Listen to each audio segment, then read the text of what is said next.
been everything from TV shows to tattoos, right? So you've got the brand love, but you also have to balance that performance matters. So what metrics are you looking at? Essentially what had happened is the BBC had picked up this kind of story of like multiple rescues, and the headline was what3words, the app that will save your life. But I don't know about you, Peggy, but I've never said, hi, I'm at 51 degrees north to left of XYZ. So it's just not a human friendly way to use like location. I mean, media for equity deals. What is that, and how does that drive what3words global growth? You've got your media stuff over here, you've got your creative team over here, and we can literally sit in the same room and talk to each other. We have a lovely marketing flywheel that we talk about, where essentially it's things like that, where it's such strong word of mouth.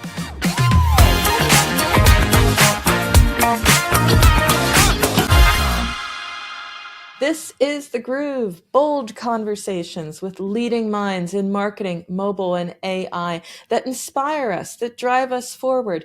Voices we haven't heard, but that's just it. We need to be listening, and that's exactly what I'm excited about, to uncover these gems. And I'm thrilled to have two, I have to say, powerhouse women from what3words join me. I've got Michelle Dunn, who heads consumer marketing. Welcome, Michelle. Great to have you.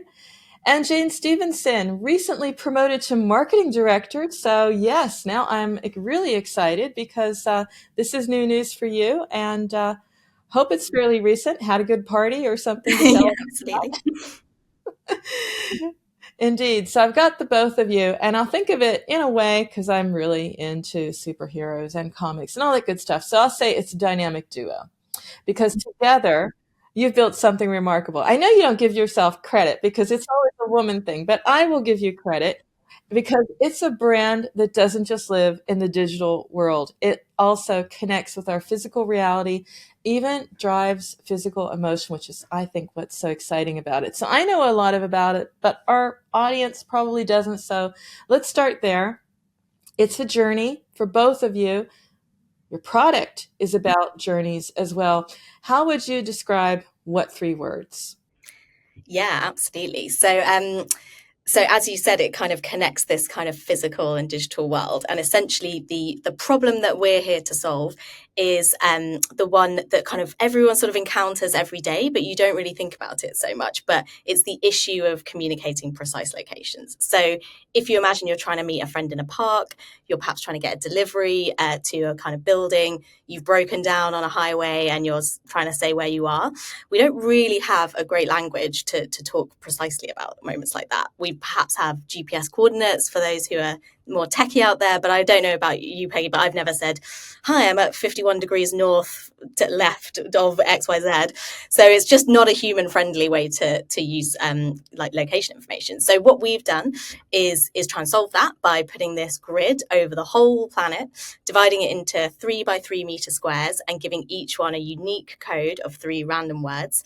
So instead of kind of saying, meet me by the big tree in the park, you can say, meet me at Games Bike Punchy, and that will be that exact square, and we would both end up at the same place. And so how that exists and how people can interact with it is we have an app, a free app that you can download, find your 3-word address, share it with others, search 3-word addresses. But we also get used a lot by businesses and organizations. So people that need to deal with location information on a daily basis. So perhaps a delivery company like DHL who use us to kind of make deliveries more precise and efficient. We get used by emergency services, by people who are like, I've had an accident. I need to tell you exactly where I am. Here's my words, banana, tree, spoon. And they can search that and come find you. So really like tons of different ways that we can be used. But what we're here to do is kind of make the world safer, more efficient, easier to navigate in just 3 words.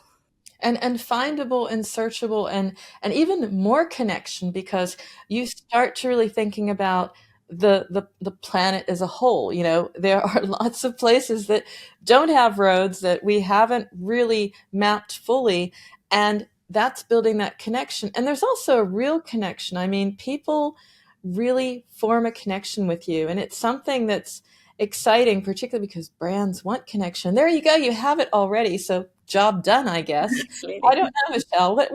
What is it that you think makes something so functional still feel so personal? Yeah, no, that's a really good question, and I think what we've really done is take something that could be quite dry, like you're talking about location tech, but we've actually made it really interesting and engaging through our approach from a marketing and brand perspective. Like the idea as a whole is amazing and the potential is incredible. And how we've chosen to engage kind of people with that has always been about kind of storytelling, always about putting the human first and making relatable stories. And building that out. And that has been something that we've tried to do consistently across the globe, whether we've been launching campaigns in India, in Germany, across other parts of Asia, the UK. We've always kind of put the people at the center of it. And we've been able to make that so consistent because we've got such a strong in-house team that we build those things out with. And really, like Jane touched upon, location is so part of your everyday life that it's really not hard to find the examples of when that relates to you. So whether you live somewhere that is very poorly addressed or whether you live somewhere that might seem well addressed, like London, where I live, you'll still find opportunities. Like I can't get a delivery to my front door very easily because I live in a big complex of flats, and what3words has been a game changer in terms of that. So even from how I get deliveries to my house through to if I was to be in an emergency situation, there's lots of really human relatable ways in which we can bring it to life for people. I'm also thinking that more and more we're talking about, things need to be experiential. In fact, I just saw someone was head of experiential advertising is now a new title, which is basically bringing it to life, whether that's live events or festivals or something. Glastonbury, I don't know. I mean, you'd have to map Glastonbury, I'm by the tent, which tent? So you get a lot of opportunities to bring this to life differently. And you've also had a lot of approaches to partner marketing I think we can learn from, Jane. I mean, Los Angeles Fire Department, to luxury brands like Lamborghini, Land Rover, right? Yeah. It's everything, but you have to have, again, brand consistency. So I guess the question is, cool partners, what about consistency? How do you ensure these partnerships are always aligning with your brand message? Yeah, I mean, it really is one of the things I love working at what3words. Like one of the reasons I love working here so much, really, is because the variety of people that we get to talk to and work with. So as you said, it's everyone from LA Fire Department to kind of Lamborghini the next minute. And really, for us, I think our kind of partner marketing is a little different to maybe other people's perception of partnership marketing, where maybe you're coming with kind of both putting in equal things, trying to sort of do stuff together, which is sharing of both brands. But actually, a lot of what success is for us in the partners that use us is us being an ingredient or a message or a product feature within the world and the communication that they're doing already. So in an example like Land Rover, who are a great partner of ours, where you can get into a Land Rover and put 3words into the navigation and go directly to a 3 meter square. So great use case for a car that you might be taking a little more off road or just trying to find the right entrance to somewhere. But for when we're working with them, it's about kind of what does what3words do for Land Rover to make that car kind of that you would choose that over another one. So ultimately, a more marketable vehicle. But essentially, what we're doing is we're demoing it in press drive. So when they kind of get journalists into the car, they're going, hey, try out this navigation feature. It's really cool. You can just put 3words in and go exactly to the spot. They're giving it to dealerships as like, okay, when a customer takes it out for a test drive, why don't you have a go with this feature, or putting it into kind of social content marketing. As you said, it's that kind of experience. Like I think a feature that people can really have a go with, see the benefit immediately because you've arrived at the right spot. So for us, like success of partner marketing is a partner really kind of celebrating the value that it's bringing to their product. And so we're kind of quite happy to be sort of humble and sitting in their world really authentically, rather than trying to sort of muscle in too much of our brand. So I think it's as long as the success really looks like the user on the end using what3words in that partner, in that product, in a really authentic way. And that is obviously, as you said, really different for a Land Rover to LA Fire Department. It's like, put it in that public safety announcement, go get this app on your phone before kind of crazy weather comes in, or maybe you're going out on the road on a big road trip. Put this app on your phone now, and if you need us, you've got it and you can tell us where you are. And that for us is really authentic, really the right use case, right moment. And it's not about our brand at that point. It's about using the product in the best way that works. So it's kind of all dependent on the partner, really. And I think that's what makes it really interesting day-to-day conversations for us. So what are some of the wilder partnerships, the wilder use cases? Oh, I mean, we see kind of everything. We have this amazing system of we do a lot of like social monitoring, or what we call like mining, and because people love what3words so much and want to talk about it, we're very lucky that people will go online and say, "Oh, I'm using it for this or this thing," and so we collate a lot of that. So actually, we actually send out a community email which goes out every fortnight, and the community email is different to the main newsletter, and that allows us to talk about some of the more, I guess, niche or more obscure use cases, but those are some of the like really interesting ones. Like, for example, we have quite a lot of people that are into photography or into like stargazing, for example, and obviously that's always, not always, but quite often done in really remote locations. You get people who are beekeepers, you get all sorts of kind of every corner of the earth has an example, and I think that's what's so exciting, because you see this really like ground up swell of people using us. Yes, you have your big use cases like automotive, like delivery, but then you also just get these like very smaller use cases that help us kind of build from the ground, which I think is personally like really interesting and very different to other brands, I think. Yeah, I really loved that example we were talking about the other day, Michelle and I, which was there's a kind of seal conservation organization, and they encourage you to like spot a seal with what3words, but it really helps them to know where they are, if there's like a baby that's been stranded. So some of the content is incredibly cute, but it's basically exactly it's a communication of something that would otherwise be really hard to describe. You do have organic enthusiasm, but performance matters, as does brands. You've got the brand love, but you also have to balance that performance matters again. So I'm going to come back to just that question that our audience is always also interested in. And Jane, maybe you can chime in here as well. You have to measure the success of partnerships, and it can be installs, it can be engagement, it can be a lot of things. And then, how do you know? I won't go in deep to that, but everyone has an approach. You have partners, some of them probably just doing it because they're enthusiastic, but you still need to understand what works. So what metrics are you looking at? Absolutely. Yeah, so it is absolutely measurement, seeing success, understanding. I mean, particularly when you're building a new thing like this, you're trying to work out what is working and what did get through, and how can we do things again that worked the first time. So on the partner side, a lot of the partners that are using us are integrating our technology, so we can work with them to kind of do a check on how many people who've checked out on that website have put in a what3words address, and how do we communicate to more people who might be having issues with their deliveries to make sure they have the opportunity to. So we can do sort of like case by case measurement, which often we're working really closely in partnership with the brand on, and ultimately success for us, even through marketing, is seeing that end result of, we can see a user has learned about it, given it a go, and had a positive experience because they've used it in the technology. So really that's about kind of searching a what3words address for us. As you said, we often also have partners that are doing it kind of, often in the cases emergency services, and breakdown or safety is a big one, where we just see people just need to know about this because it could save their life. So I think often that is about really just helping partners communicate clearly at the right times of year. Perhaps it's winter, perhaps it's summer and people are out and about more, and we will just look at, did we get downloads, did we see that press article spike that helped that community, make sure that everyone was aware. So we'll look at Several things. You're looking at downloads, but you're also looking at engagement as well. Yeah, exactly that. And I think, Michelle and I talk a lot about some of these kind of indicators as well. It's often that thing where you're sort of going, I know that these things are kind of under the surface, but I'm looking for like the signs of life that crop up. And I think for us, that often comes in our community, as Michelle said, are really great advocates for us. And, often on our social ads, they'll comment, we'll have popped something up, a piece of content, and then they'll chime in and comment, oh, I use it for this, or I had this rescue story the other day, it saved my life. I was out in my car and I got trapped in a kind of flood, and I used it with the emergency services. So you're sort of seeing these things like pop up out of the parapet to go, oh, okay, so someone's heard about that, they heard it through this thing.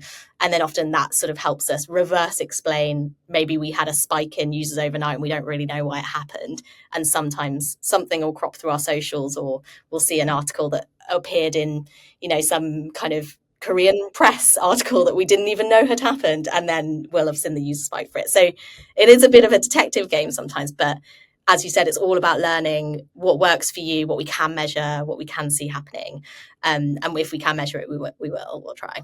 You also have to be very, as you said yourself, you're watching these clues. This implies that you're agile, that you're able to move quickly. And I'm just wondering as well, Michelle, you have spearheaded campaigns, but you've built in-house performance marketing systems from scratch. So first of all, well done on that one. The mean feat. I know people are trying to do that, but hey, this is the time now because data is different, right? And your first party data matters. And people say across the industry, do more with it. But the bigger question for me is still why? Why did you do this, and what improvements are you really seeing? Because now you're buying media, it's media buying in-house, it's doing everything in-house. And you are a company that is growing, but so is the responsibility, so is the work of acquisition and engagement.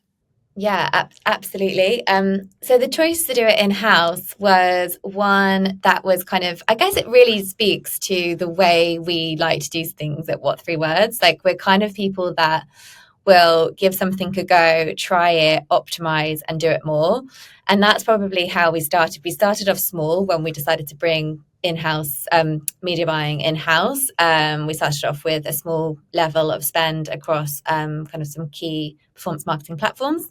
And then we built out from there. So I think it was, by the time we'd built this out, we'd started from like one campaign, one country. And at one point we were running a creative testing machine, let's call it, that was like 12 to 15 different markets across the globe that was creative testing every single week.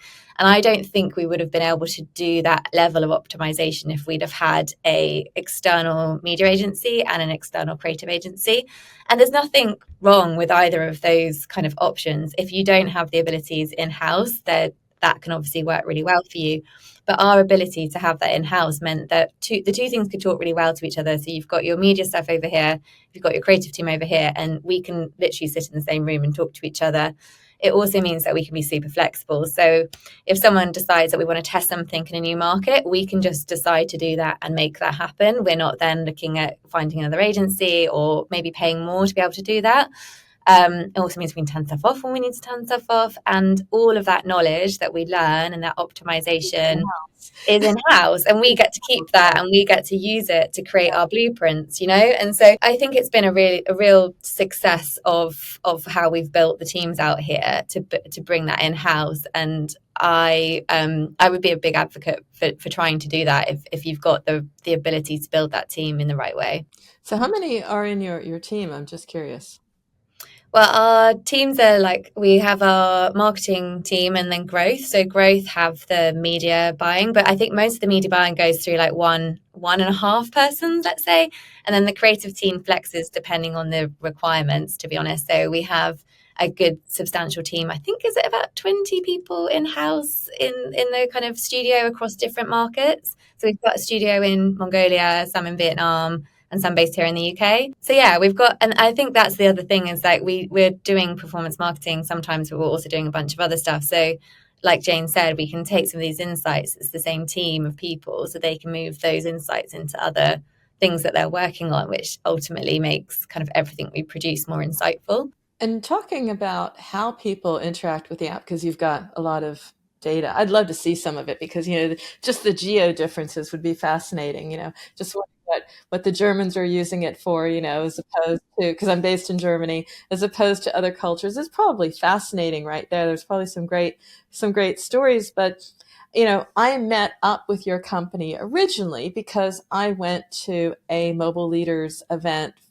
brought together by Branch in London. It was all about, let's have seamless journeys. Let's remove fiction. Let's look beyond the app as well and build a sense of sort of this holistic journey. Maybe from each of you, you can give me an idea of how you are going beyond the app, because you have an app, but you're also building more than that. You are, as I said at the start, it's bridging digital and physical worlds. Maybe I'll start with you, Jane.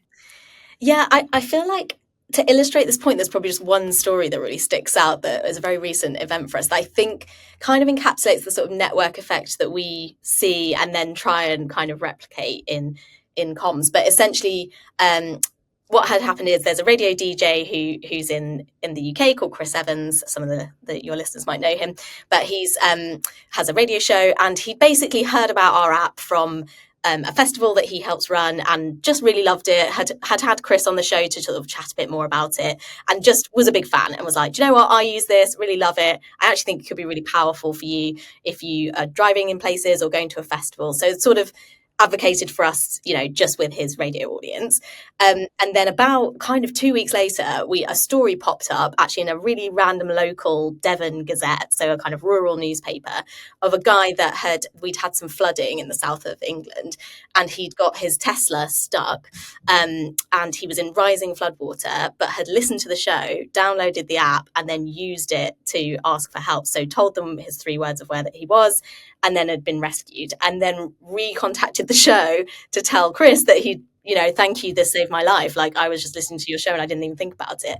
And then obviously Chris goes, that's an amazing story, I'm going to tell that again. And so it's then this like beautiful virtuous circle. And we talk a lot about flywheels. We have a lovely marketing flywheel that we talk about, where essentially it's things like that, where it's such strong word of mouth, but also through a broadcast channel like radio, or kind of a sort of really authentic medium, which is telling stories. And storytelling is so much of what is powerful for brands, what is powerful for us, and just real use cases, real examples that have impacted people.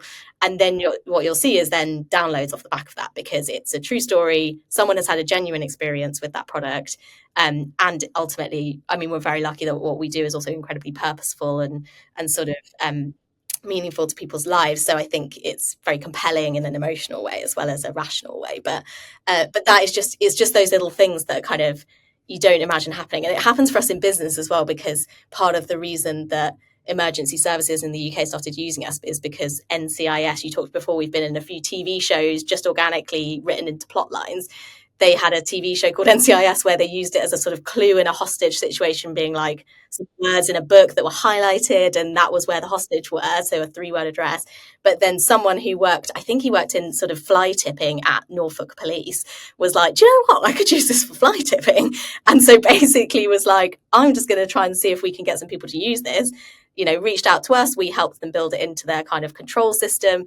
And then suddenly people were reporting like rubbish left on the road, but as a result of having seen it on a TV show. So it's these beautiful, like really circular things that then Michelle and I sit there and go, right, how do we like take that and make that a marketing model that we can then generate ourselves and not have to wait for them to sort of happen randomly, but we can emulate that through channels, basically. I like that. It's like going back to the K factor. Remember that? It's a visible thing. And I remember many times arguments in the day when UA was everything, and growth, quick wins were everything. It was just like, low CPIs, we're in. Who cares what happens 2 weeks after the download? We've made some money. Yes. And people were like, K factor, was social and it mattered. And people were like, yeah, it matters, but, we can't measure it. And look where we are a decade later. It really does matter. It can make or break a brand. And those are compelling stories that most brands would be happy if they had them. But you also have some bold moves that got me very excited when I think about it, Michelle. I mean, media for equity deals. What is that, and how does that drive what3words global growth? I mean, it's different. It's the path less traveled. What put you on that path? Yeah, so a media for equity deal, I guess, for anybody who hasn't heard of it, is essentially working with a big media partner. So as an example here in the UK, like ITV or Channel 4, and in exchange for equity, they give you media credits. So it's kind of as simple as that. So it's done like in any other kind of investment deal, but the outcome is that you have media credits that you can then use. And we have used this in lots of different markets. In some markets that are more established, here in the UK, we were one of the first companies to do it. We've also done it in Germany and in India and in a couple of other places. I would say that in terms of getting access to some of these big media partners and the reach that some of their platforms have is a really great option for a company that is scaling and is looking to find great ways to get reach without necessarily having to pay for that reach in kind of cash. So it's a great option, I guess, for when that's maybe not an option for you, but equity is. And in terms of working with these partners, obviously it depends on the setup of that partner, but we've had some really great experiences of how much they're willing to make this work for you. So there would be some cynics that would say, oh, that is going to give you all of the media that no one else wants. But actually, we've been working with both of those two media partners in the UK, and we've had some amazing spots in some really big TV shows like Gogglebox here, for example, in the UK. And I've been really pleasantly surprised about how well that's worked for us. You do have to be quite well set up to do it. So we have people in-house that have, run those kind of media buying campaigns at that kind of scale before. You do need to be able to produce an ad. So sometimes they'll help you with that, sometimes they won't. That just depends on how they're set up as a business. So you do have to consider the different factors. But in terms of growth and in terms of we were doing some brand dips at the time, you can really see, there's lots of other parts of the puzzle with what3words because we're never working as just a TV ad in its isolation. But you can see real change start to happen at that point in which we started to utilize some of those media for equity deals. So it's a great option. And I personally have had a really good experience with working with those partners in the UK. It sounds like something that's going to be more and more of the options, as you said yourself, the toolbox, because it's all about diversification. Spoke with so many marketers who are looking at so many things they weren't before. They're looking back at things like podcasts and audio ads, and then they're looking at TV, CTV, all of these different channels. Out of home is moving strong. So there's a lot of options, a lot of alternatives. What are the alternatives for my audience that they understand and sort of stretch what this can be? Because you only pursue it when you can actually envision it. And this is something that they have to get their heads around.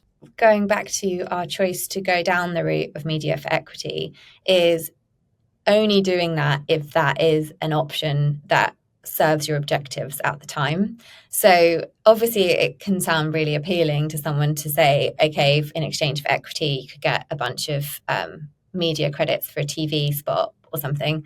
But if you're not ready for that as a business, it's not the right time to do it. We had a lot of other things lined up around that made that work and made that choice really an option. And I think there are ways in which you can go down the more traditional route, and you can just, you can look at lots of different things, like you say, like podcasts, like performance marketing, radio ads. And we've tried a lot, and we tend to have a principle of give it a go and see. And we've tried radio ads, for example, we've tried out of home, and we've had obviously been able to measure success in different ways for each of those things.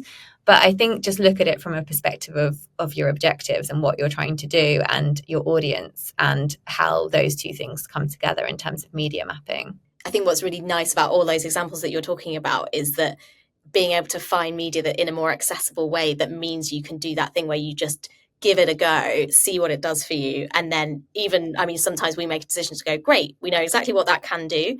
We'll work out when we deploy that, and we might not pile into that immediately, but it's really powerful. And talk to your peers. Like, I think I remember from, I went to this breakfast with a bunch of other kind of marketing leads, and one person turned around and said, oh, I've got this amazing contact for someone who does sells out of home for kind of, it's normally inventory that's a bit more obscure, but it might be useful for you. And we ended up buying on the petrol pumps we tested ad media there. Whether it was successful or not is another question, but it was one of those opportunities that you just talk to people, hear what they're doing, see what successes they've had, and also just see if you are at a smaller startup and you are really, haven't got bigger budgets as well to spend, see what you can get from just going around some of the more traditional routes in as well, and see, like we both said, like just test it and see whether you think it works and see whether it feels like it's worked as well. I like the idea that you're, literally all over that digital physical again, because you are an app, but you're not just thinking about sort of in-app advertising, but that does play a part of this. How is your ad monetization and sort of your app monetization strategy also evolved to be more inclusive of all of this? A lot of companies I'm talking to, marketers, are saying, well, we're doing hybrid things. We're doing, some video ads and some ads, and then we're doing subscription, and we're doing it all actually and trying it all out. Where are you on that journey? Oh God, I think maybe I can just speak to the sort of how we make money bit of what3words, because that probably sets up then the conversation around. Our audience is going to wonder, Yeah, exactly. It's a good question that lots of people ask. There is that variety there as well. I don't want to go into too deep detail because it wasn't on the list, but it dawned on me that we're talking about this so much, and people are going to say, "Wait, I'll download it." Yeah. So how is that working? So yeah. So as we sort of set up, there's two kind of elements to what3words. There's the app element, which is user based ultimately. So that is you have an app, free app on your phone that you can open, find 3-word addresses, search 3-word addresses, and that is free. So from a user perspective, I can use what3words every day in different ways on the app for free. And then what we do in terms of the chargeable bit is that we have a kind of suite of business products, an API, so essentially a bit of the algorithm that turns what3words addresses into their relevant GPS coordinates so that they can be digitized and used in systems.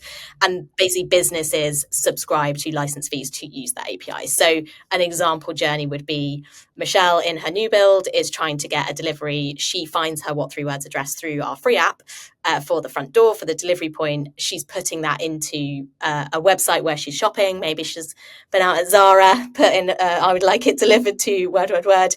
And then that is then used by those companies, passed through the kind of logistics chain with all of the rest of the address information. And at the point that's converted,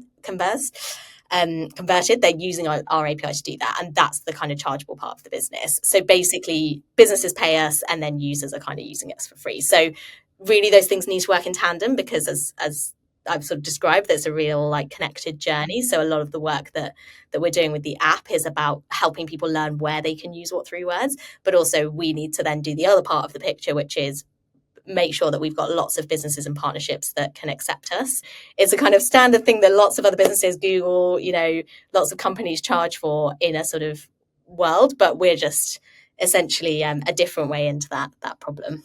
And you're also very much, there are people who are championing this. So they're also saying, look, this is what I really, really want. So it all comes together again in that flywheel that you're discussing. Exactly. Yeah. Beautiful circle. Marketers want to learn and understand those pivotal moments. There are those moments that tell you need to do something. You need to stay the course. You need to change the course. I'll start with you, Jane.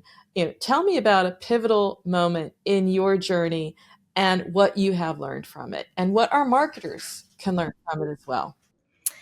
Yeah, I mean, one that's very vivid for me was when we kind of had our tipping point in momentum in the UK. And I remember it very vividly because I was driving on the way to a wedding and I'd pulled over to do something and got this phone call from our head of business development, who was like, oh my God, our numbers are kicking off. We've just had this enormous spike.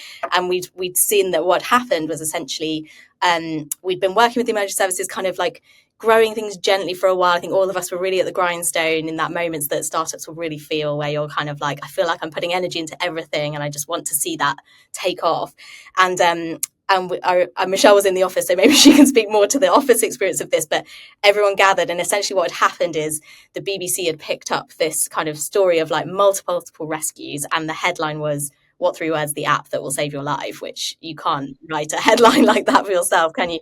And it essentially what it had done, and we sort of worked this out afterwards, is united all these people, all these pockets of people across different communities, like farmers, outdoor enthusiasts, kind of people who use it for work, for plumbers or things like that had sort of come out of the woodwork and gone, oh, I know that app. I use that all the time. As Michelle said, maybe we hadn't developed our social channels as much at that point and we weren't sort of naturally hearing these stories, but it created this, I guess marketeers talk a bit about fireworks, and I always love Red Bull strategy of being like, the reason they do all their crazy stunts is like sending a rocket up and showing you all the things that they could do. And so it's that sort of moment where we just got a spotlight over everything that what3words distills in a moment, and then everyone sort of came out and represented what they knew of it. And so I think really the learning was like celebrating that win. One, like when you get those moments that feel like a momentum shift, that feel like a tipping point, just give everyone a pat on the back and really celebrate it and really kind of enjoy that moment, because it's just so rewarding. And then also just how immediately thinking how you can continue that trajectory. And I think us sitting there and going, how has this happened? Like, why has this happened? Who are those communities? How do we invest in them more? Like, and then really sort of diagnosing the factors and trying to then, as for us, that's go and repeat that in the US or another country. But then Michelle's team, the kind of social crew, took that and went, right, how do we like celebrate more of these communities and stories, and the community newsletter pops out and things like that. So yeah, just like taking those moments to kind of stand on the top of the mountain and go, right, how do we get here? And what how do we do more of it? And how do we do more of it? How do we I love the thought of celebrating that win, because that is it. Some teams are like, okay, that's what we do now. Take a moment, celebrate it, and learn from that. I like that a lot. I started thinking, our bold conversation would be about, how do you grow and everything. But really, this is also about unlocking those stories, unlocking that engagement that is already there. And isn't that the best thing that there is? Because you have the story, you become an enabler, an orchestrator. You don't have to, what you're doing is you're building on momentum. And that's more exciting. And then building such a powerful and unique brand for everyone. So it's just been wonderful hearing your stories, and also understanding that your personal and professional growth are so intertwined, as they should be. I can hear it through the two of you. I said the dynamic duo at the start. I'll stick to that. Indeed. It's been great hearing your story, how you've built a brand, how you look at results, and how you're planning for the future with everybody listening, as well as our podcast. Who knows? Maybe something will come of that. I'll certainly keep you abreast of it. Thanks so much again for sharing your stories and your journeys. Thank you, Peggy. It's been great chat. Knowledge is for sharing. These stories are for sharing, by the way. So share the stories. Check out the app. I'm not endorsing it. I just think it's fun. And I think we should all have a fun moment. So check it out. Spread the word. Tell your tribe. And above all, of course, smash that subscribe button, because all of the above is amazing for myself as well as for my guests. So until then, stay curious, be bold, and stay in the groove. And of course, if you're tuning into In the Groove on YouTube, well, go ahead and smash that subscribe button. It will allow you to stay up to date with the series. And not only that, enjoy the pure gold of knowledge and insights our guests bring to every episode.